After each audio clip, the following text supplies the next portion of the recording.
नमस्कार। मुद्दा तो है मैं आपका स्वागत है। मैं हूं आपके साथ ब्रजेश चौकसी। आज मुद्दा है मंचों से उपदेश, असल में क्लेश। जी हां, मध्य प्रदेश विधानसभा में आयोजित युवा विधायक सम्मेलन के जरिए नेताओं ने राजनीति की नई दिशा तय करने की कोशिश की है। मंच से मर्यादा, अनुशासन और संसदीय परंपराओं को मजबूत करने की बात कही गई। मुख्यमंत्री डॉक्टर मोहन यादव ने स्पष्ट तौर पर कहा कि राजनीति में संतुलित भाषा और जिम्मेदार व्यवहार बेहद जरूरी है। वहीं विपक्ष की ओर से उमंग सिंगार ने लोकतंत्र में जनहित के मुद्दों को प्राथमिकता देने की बात कही। कुल मिलाकर मंचों से सीनियर नेताओं ने युवा विधायकों को उपदेश दिए, लेकिन जमीनी हकीकत तो कुछ ही और ही नजर आती है। इसलिए कई सवाल भी खड़े हो रहे हैं। उन सवालों को भी हम उठाएंगे, लेकिन पहले देखिए रिपोर्ट।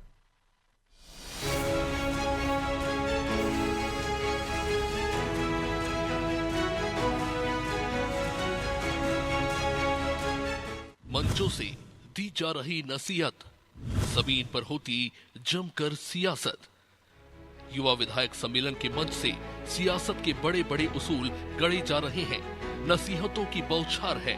मर्यादा, अनुशासन और संसदीय परंपराओं की दुहाई दी जा रही है। लेकिन सवाल वही पुराना, क्या ये बातें सिर्फ मंच तक सीमित है?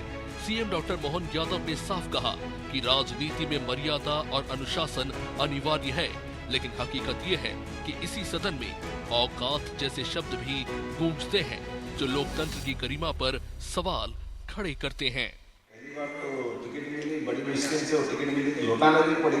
तो ऐसे में अपने अनुशासन के आधार पर यह भी ध्यान रखना चाहिए कि पार्टी आपसे अपेक्षा करे तो पार्टी के साथ आप उस जोर में भी अपना ये सब चीजें होगी। हुआ नहीं हुआ, लेकिन आपको बैलेंस रखना।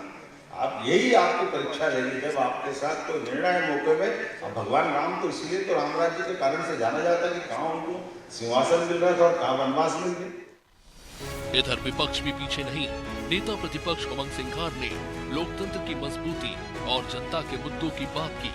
उन्होंने कहा कि विधायक को अपने क्षेत्र की आवाज सदन में उठानी चाहिए, लेकिन सदन के भीतर और बाहर विपक्ष का हंगामा कुछ और ही तस्वीर पेश करती है। खैर, सियासत का दूसरा पहलू ये भी है कि कांग्रेस में कई बार विधायकों की आवाज दब जाती है, लिहाजा वो पद तक छोड़ देते हैं। तौर से लोकतंत्र के लिए एक जो व्यवस्था है, संसदीय विधानसभा व्यवस्था है, इसमें विधायक की एक महत्वपूर्ण भूमिका होती है। देखिए, मैं समझता हूँ कि विपक्ष अपनी बात रखता है, जनता की बात सरकार को सुनना रहता है। सरकार करे नहीं करे अलग बात है, लेकिन मैं समझता हूं कि ये देश लोकतंत्र ऑटोक्रेसी की तरफ बढ़ रहा है। राजनीतिक जानकारों का मानना है कि मंच पर आदर्शों की राजनीति और जमीन पर आरोप प्रत्यारोप की हकीकत, यही है आज की सियासत का दोहरा चेहरा। खैर, बीजेपी हो या कांग्रेस, दोनों ही दलों के नेता इस सम्मेलन में बड़ी बड़ी बातें करते नजर आए। लेकिन सवाल यही है, क्या ये केवल राजनीतिक बयानबाजी है या वास्तव में आचरण में भी बदलाव आएगा? क्योंकि सियासत में अक्सर कहना आसान, निभाना मुश्किल साबित होता है, और जनता अब सिर्फ भाषण नहीं, व्यवहार में बदलाव देखना चाहती है। हालांकि अब देखना ये भी होगा कि युवा विधायकों के इस सम्मेलन की सीख सदन के भीतर शोर शराबे को शांत करती है, या फिर ये नसीहतें भी सियासी गलियारों में गूंज कर रह जाएंगी। ब्यूरो रिपोर्ट, अनादि टीवी।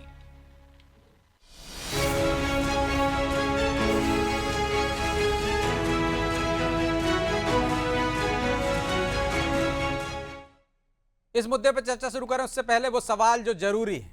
पहला सवाल, क्या नेताओं की यह सीख विधायकों के व्यवहार में भी नजर आएगी? दूसरा सवाल, युवा विधायक इन उपदेशों को कितनी गंभीरता से लेंगे? तीसरा सवाल, क्या मंच से बड़ी बड़ी बात जमीनी राजनीति में बदलाव ला पाएगी? चलिए इन सवालों के साथ इस मुद्दे पर चर्चा शुरू करते हैं। और चर्चा में हमारे साथ मौजूद हैं बीजेपी प्रवक्ता डॉक्टर वाणी अहिलवालिया, कांग्रेस नेता विक्रम चौधरी और वरिष्ठ पत्रकार अशोक शुक्ला। आप तीनों का बहुत बहुत स्वागत है। और वाणी जी, शुरुआत आपसे ही करते हैं। मतलब बातें तो बड़ी बड़ी हो गई हैं, ये पहला मौका नहीं था कि विधानसभा में इस तरह का कार्यक्रम आयोजन किया गया हो। इससे पहले बाकायदा किस तरह की परंपरा रही हैं, कैसे शब्दों का उच्चारण करना चाहिए, बुकलेट भी छपवाई है और इससे पहले प्रशिक्षण भी दिया गया था, लेकिन व्यवहार में कोई बदलाव नहीं आया। मंचों पर तो बड़ी बड़ी बातें होती हैं और सदन के अंदर औकात जैसे शब्द आते हैं, तो क्या भविष्य में सुधार आएगा?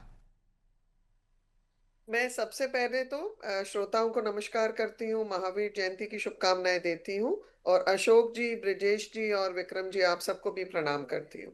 जी नमस्कार। देखिए, निश्चित रूप से भारतीय जनता पार्टी की तो कार्यप्रणाली रही है, हम प्रशिक्षण में बहुत विश्वास रखते हैं। प्रशिक्षण आधारित हमारी जो कार्य पद्धति है उसमें हम सुनिश्चित ये करते हैं कि उद्देश्य पूर्ति के लिए हमारे जनप्रतिनिधि काम करें, और उद्देश्य हर वर्ग का विकास हो, हर वर्ग का उत्थान हो। तो केवल एक राजनीतिक दल नहीं है, मुझे लगता है कि हम एक विचारधारा है, एक मिशन है, और हम हमारी जो कार्य पद्धति है उसमें प्रशिक्षण एक निरंतर चलने वाली प्रक्रिया है। क्योंकि जितनी भी हमारी कार्य पद्धति है उसको निरंतर हम रीइंफोर्स करते रहते हैं हमारे कार्यकर्ताओं के बीच में। और कार्यकर्ता का मतलब ये नहीं है कि वो बूथ का कार्यकर्ता हो या जिले का नहीं हो। वाणी जी, आप अपने और कार्यकर्ताओं को क्या स्थिति में सिखाते हो हर- इससे कोई लेना देना नहीं है। हम तो आज विधानसभा की बात कर रहे हैं, विधायकों को प्रशिक्षण दिया गया है जो नए मैं आए वही हैं। बोल रही हूँ। जी वाणी जी। मेरा मेरा उद्देश्य आपको वही कहने का है कि हम्म। कार्यकर्ता हर श्रेणी का होता है, चाहे वो विधायक हो, चाहे मुख्यमंत्री हो, चाहे प्रधानमंत्री हो।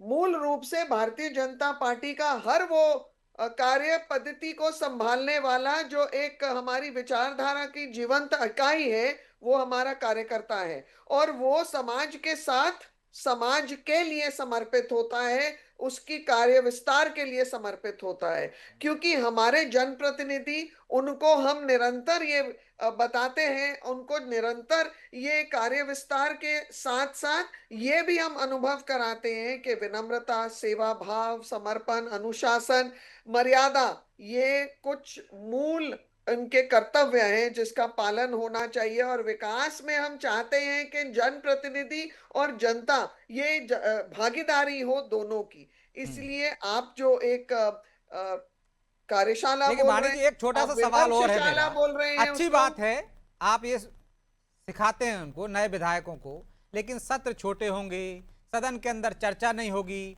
तो ये पाठ पढ़ाने का मतलब क्या है? हाँ, तो वो अपनी बात ब्रिजेश रख ही जी, नहीं पाएंगे। नहीं नहीं ब्रिजेश जी, बात हमने रखनी है और किसी ने सुननी है। हम्म। तो अगर सुनने वाला सुनने को तैयार ना हो, हम्म। वो कार्य पद्धति को चलने ना दे, वो कार्य को सुनने ना दे, कार्य पर चर्चा ना चाहे, तो मुझे लगता है स्पष्ट और साफ हो गया कि उनका उद्देश्य क्या है। और उनको आप दोष नहीं दे सकते, क्योंकि उनका जो कार्य करने का, उनका जो विधि विधान है, वो तो बिल्कुल विपरीत है। वो तो एक परिवार के साधने और उनके माध्यम से कार्य करते आ रहे हैं विगत 70 वर्षों से। देखिए, आपने ठीक। अभी एक उल्लेख किया था आदर्शों की राजनीति। तो आदर्शों की राजनीति का उल्लेख क्या तब होता है जब राहुल गांधी कार्यकर्ताओं को घोड़े से तुलना करते हैं? कार्यकर्ताओं में जनप्रतिनिधि भी थे।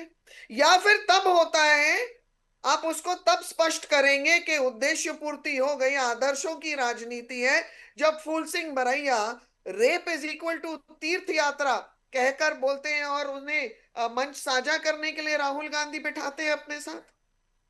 दोनों में बहुत अंतर है। ठीक है, भारतीय चलिए जनता जवाब ले पार्टी लेते हैं। की लेकिन कार्य आज दोनों ही पद्धति, पक्षों ने बात एक सी कही है कि मर्यादा होना चाहिए, अनुशासन होना चाहिए, और इस तरह से पार्टीबाजी नहीं ब्रजेश होनी जी, चाहिए कि बीजेपी का है, ब्रजेश कांग्रेस जी, का हो, विकास में पर एक मत होना चाहिए। परिवारवाद का नशा नहीं हो सकता। ठीक है, वो विक्रम जी जवाब देंगे। लेकिन विक्रम जी, जी इस आयोजन के बाद ये माना जाए कि अब सदन के अंदर हंगामा नहीं होगा, बाहर बयानबाजी नहीं होगी, विकास पर एक सुर में बोलेंगे। ये आपने ये दो तीन जो लाइनें कही हैं, इसका तो प्रतिवाद हो ही नहीं सकता है। ये तो हमारी आदर्श स्थिति है। दरअसल यात्रा होती है कि क्या है से क्या होना चाहिए तक की जो यात्रा है वो हमेशा होती रहनी चाहिए। मुझे आपने एक जो गैर राजनीतिक किस्म की ये चर्चा थी, क्योंकि गैर राजनीतिक आयोजन भी था, तो वाणी जी ने शुरुआत तो की महावीर के उपदेश देने से, लेकिन चूंकि वो अपने संस्कार के वश जो है हेडगेवार में जा गिरी, तो उन्होंने देखी कहाँ कहाँ कैसी कैसी बातें कर दी। लेकिन विषय ये है कि हम एक मंच पे आए, और ये समझिए आप कि जनता की समस्याओं का कोई झंडा नहीं होता है। जनता की समस्याएं दल निरपेक्ष होती हैं, राजनीति से निरपेक्ष होती हैं। तो हमेशा सत्ता पक्ष का विधायक या उसके लिए विपक्ष का विधायक शत्रु नहीं होता है। क्या हमारे पास ऐसे कॉमन एजेंडे नहीं हो सकते हैं जो हम जिनको लक्ष्यगत रखकर उनको हासिल कर सकें? क्योंकि जैसे हवा, पानी, जल, जंगल, जमीन, इसमें काय की राजनीति है। तो कहीं ना कहीं ये जो मंच है, ये उसका अवसर हमको पैदा देते हैं और इन मंचों का जो है स्वागत होना चाहिए।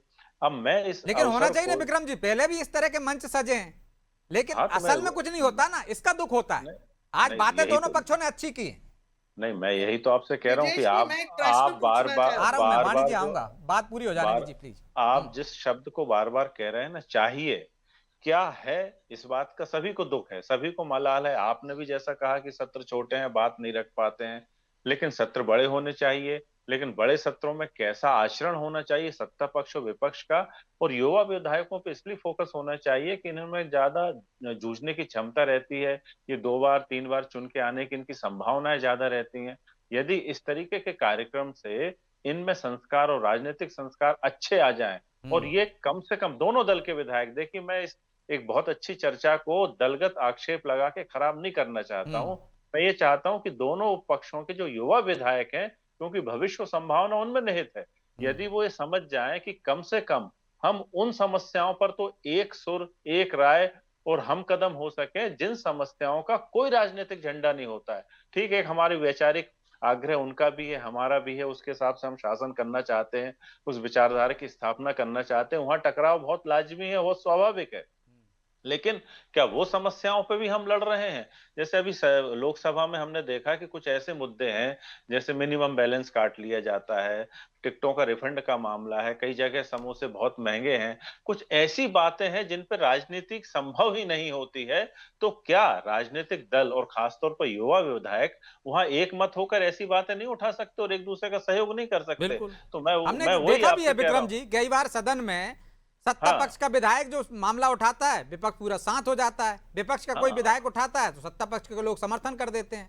और ब्रजेश जी, इसमें एक लाइन और मैं जोड़ूंगा कि मैं देखिए, चूंकि मैं और वाणी जी, हम लोगों को विधायकी का फर्स्ट हैंड एक्सपीरियंस है नहीं है, तो हम ये बात बहुत अच्छे से बता नहीं सकते कि इन चीजों का विधायक या विधायकी या सदन में क्या असर होता है। लेकिन मुझे लगता है कि बहुत सारी चीजें ऐसी हैं, रास्ते ऐसे हैं, जैसे कि एक व्यक्तिगत विधेयक भी होता है जिसको आप मूव कर सकते हैं, जो एक निरपेक्ष समस्या को लेकर भी आप रख सकते हैं। तो मुझे ऐसा लगता है कि युवा विधायकों को कम से कम ये सीखना चाहिए, और ये मंच की मैं प्रशंसा करूंगा और खुले दिल से प्रशंसा जी करूंगा कि ये कहीं ना कहीं उन बिंदुओं की तलाश कर रहा है जहां सहमति संभव है। जी, जी, तो उन बिंदुओं की तलाश तो कर रहा है मंच अशोक जी, पहले भी उसने की इस तरह की कोशिशें विधानसभा ने।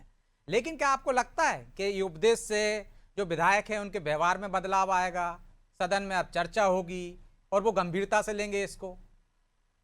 देखिए, मंच से कोई बात कहना और मुझे लगता है कि उसको अपने आचरण में उतारना, दोनों चीजें बहुत अलग अलग होती हैं। और तुलसीदास जी ने कहा भी है कि पर उपदेश बहुत कुशल बहु तेरे। पर उपदेश कुशल बहुत तेरे, जे नर आचरण न घनेरे।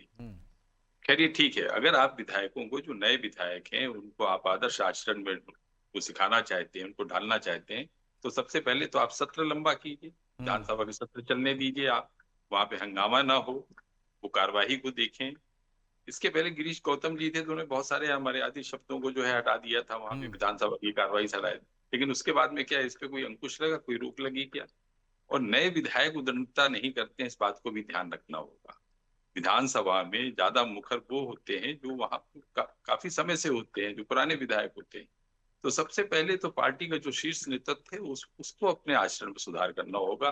पार्टी के भीतर जो आपका संगठनात्मक ढांचा है, वहां पे हर कार्यकर्ता को आपको सिखाना पड़ेगा कि आप लोग राजनीतिक दल अलग अलग भले हो, प्रतिद्वंदी नहीं है, दुश्मन नहीं है।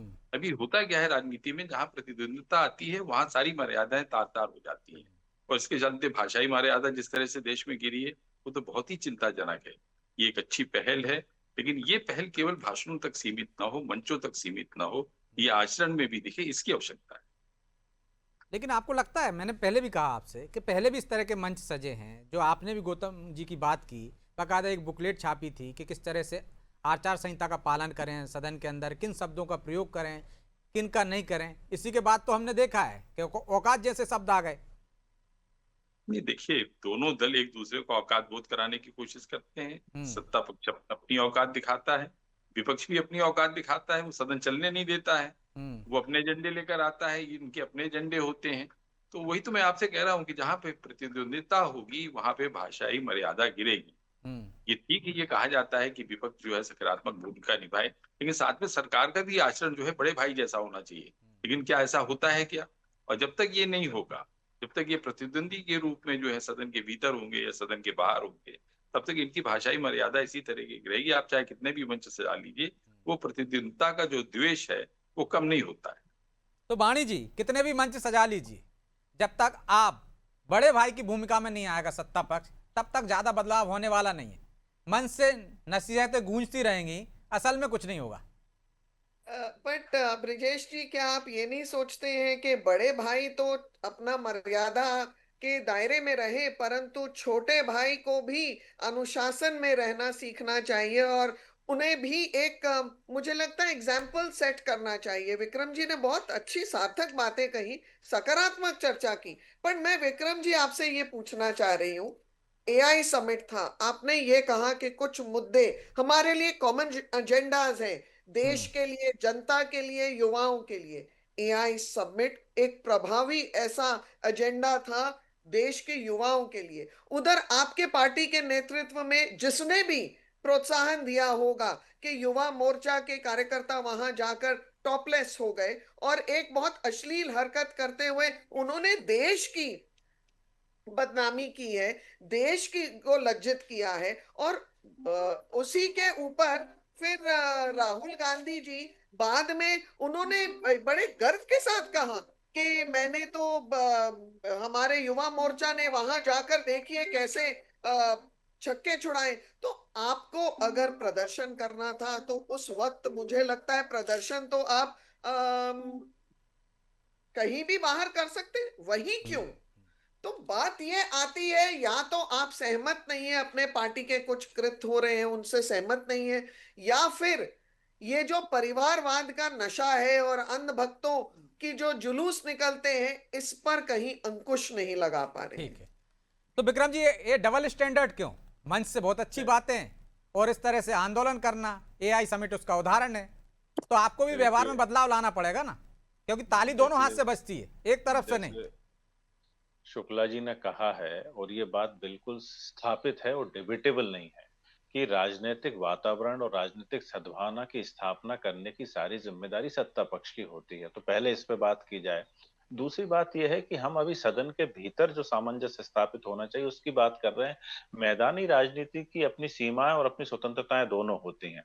अब वाणी जी कह रही हैं, तो इसके पहले जब कॉमनवेल्थ गेम हो रहे थे तब भाजपाइयों ने भी यही हरकत की थी कि वो भी टॉपलेस होके पहुंच गए थे। तो ये स्वतंत्रता तो देखिए मैदान की राजनीति में होनी ही मैंने चाहिए। तो विक्रम जी, हम उसको अन्यथा नहीं लेते हैं, लेकिन विक्रम जी, विषय मैंने तो यहाँ ये ये भी है। कहा है कि अगर हम बड़े भाई होकर मर्यादा में रहें तो छोटे अनुज को भी अनुशासन में रहना चाहिए। हाँ, नहीं, मैं आपकी बात से सहमत हूँ। देखिए, उन्होंने, मुख्यमंत्री जी ने एक बात अपने दल के लिए कही होगी शायद कि बच्चों को जबरन राजनीति में नहीं लाना चाहिए, क्योंकि यदि उनको राजनीति में लाते हो तो वो नहीं, कर्मचारियों को बैट से पिटाई करते हैं। तो देखिए, आप वो बतौर तो आपके यहाँ विधायक भी लागू आप होती है ना, नहीं, आपके तो यहाँ भी वही तो बच्चे आ रहे हैं राजनीति में, यदि वहां आ रहे तो हैं तो बच्चे आ रहे हैं, आपका तो हमारे नहीं। बट ब्रिजेश जी, हमारे इनके बच्चे यहाँ, ऐसे ब्रिजेश, उत्पात विक्रम नहीं जी करते एक हैं मिनट, वो। जी जी। ब्रिजेश जी, विक्रम जी के घर में तो बच्चा बड़ा ही नहीं हो पा रहा है, वो तो अब बालक देखिए, ही रह रहा है। ये एक नीतिगत प्रश्न है, इस पे हम बहुत व्यक्तिगत होकर चर्चा कर लें। अब आप वो तो बताइए, आप तो परिवारवाद ऐसे की बात कर रहे हैं ना, बच्चों को नहीं जबरन तो नहीं लाना वो तो चाहिए बच्चा राजनीति बड़ा में, ही नहीं हो तो पा वो तो रहा सब ना। पर लागू होता है, अभी बीजेपी तो पर भी लागू होता है। वो कह रहे हैं कि आपके अभी परिवार से तो बैट मारने वाले अरे आते हैं।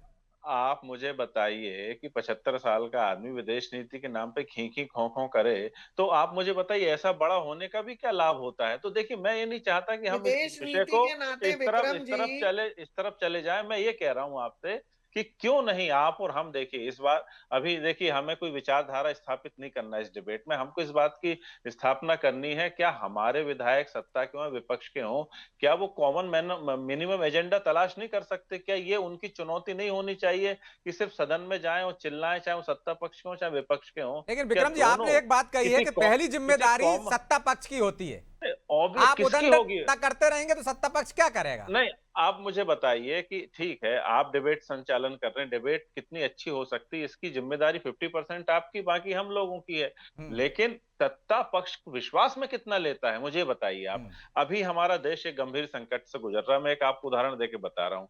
क्या सत्ता पक्ष ने विपक्ष को बुलाया और ये पूछा कि हम बताइए क्या क्या राहत कार्य चला सकते हैं, और हम एक कमेटी बना रहे हैं, उसमें 2 विधायक आपके भी रख दीजिए। तो जब इस तरीके विक्रम का जी, देश में मत जाओ, कम से वातावरण- कम मध्य प्रदेश की विधानसभा की परंपरा है, यहाँ पे जिस तरह से चर्चा होती है, जिस तरह से व्यवहार होता है, देश में एक उदाहरण है।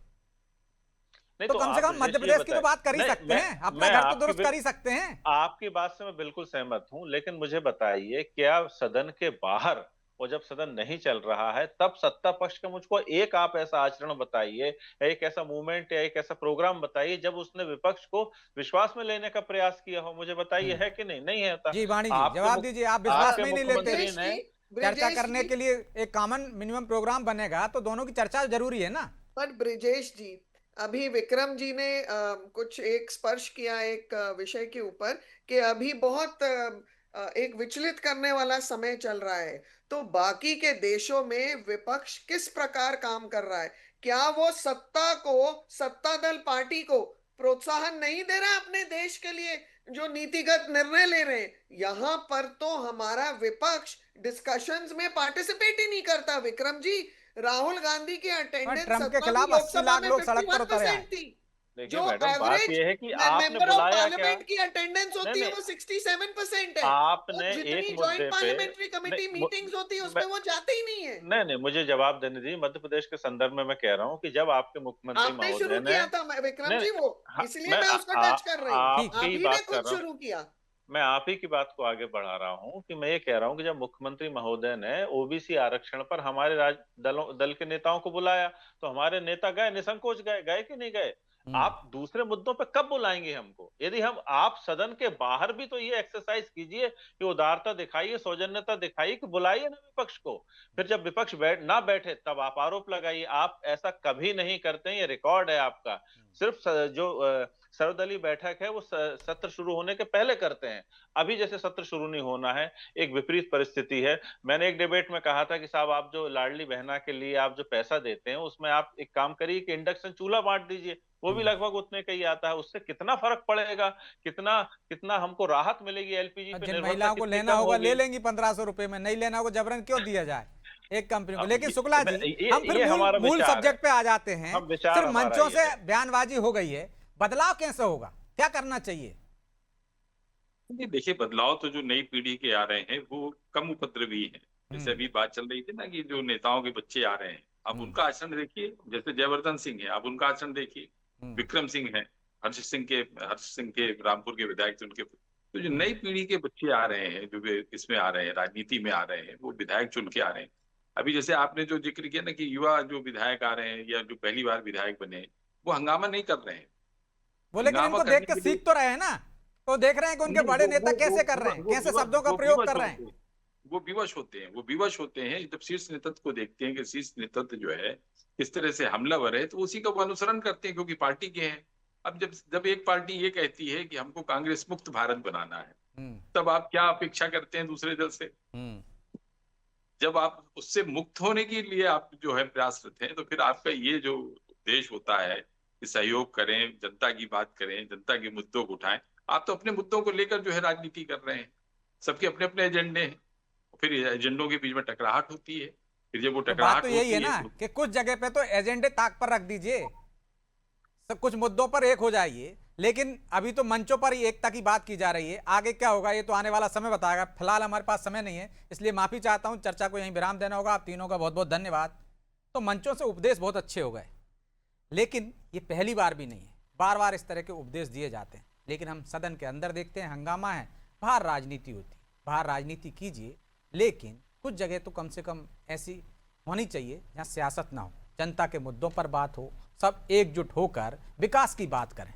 लेकिन सियासतदार हैं कि मानते ही नहीं, चाहे सदन हो या सदन के बाहर हो। लेकिन इस तरह के कार्यक्रमों से क्या बदलाव आएगा, उसकी पहल बड़े और वरिष्ठ विधायकों को, मंत्रियों को और शीर्ष नेताओं को करना होगी, ताकि जो नए विधायक हैं वो उनसे सीख सकें और उसका अनुसरण कर सकें। तो पहली जिम्मेदारी वरिष्ठों की बनती। अब देखना ये होगा कि उपदेश देने वाले खुद अमल कब करते हैं। बहरहाल मुद्दा तो है, मैं इतना ही, मुझे दीजिए इजाजत और आप देखते रहिए अनाजी टीवी। नमस्कार।